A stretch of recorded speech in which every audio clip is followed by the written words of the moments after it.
Okay, Assalamualaikum warahmatullahi wabarakatuh pada semua stokis, ejen.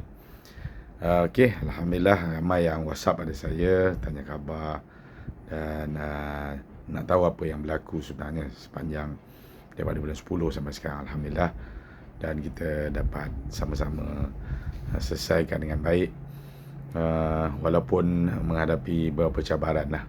Yalah, daripada bulan 10 saya umumkan kata koko dalam kontena masuk air, yang cerita tu tak tahu betul ke tak sebenarnya.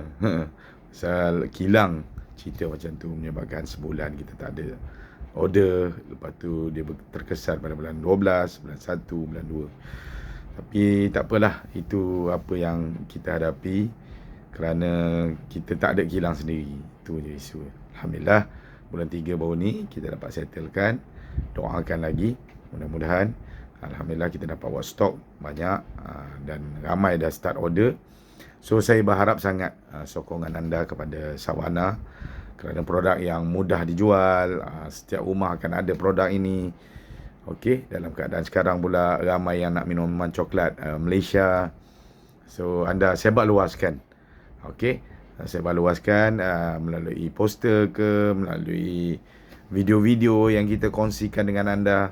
So saya harap dapat sebar luaskan pada semua pengguna-pengguna yang selama ini beli dengan anda. Okey, kita insya-Allah akan pastikan stok mencukupi dan kita akan sentiasa pastikan order-order anda tu sampai dengan cepat kepada anda. Itu harapan kami lah. Tapi yalah, dengan rintangan yang ada tu kadang-kadang berlaku kita tak mampu nak keluarkan kerana isu kat kilang, bukan kilang kita kan. Okey, jadi hari ini saya harapkan sokongan anda sekali lagi untuk terus restock, dapatkan stok dengan banyak supaya kita boleh sebar luaskan.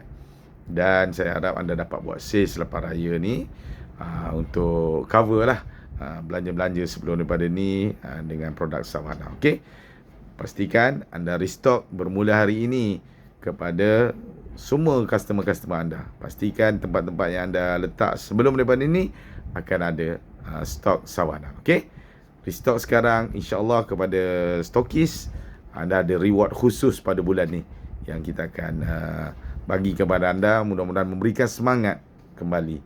Walaupun apa pun yang berlaku, kita terus bangkit. Okey, itu saja. Pastikan restock pada hari ini.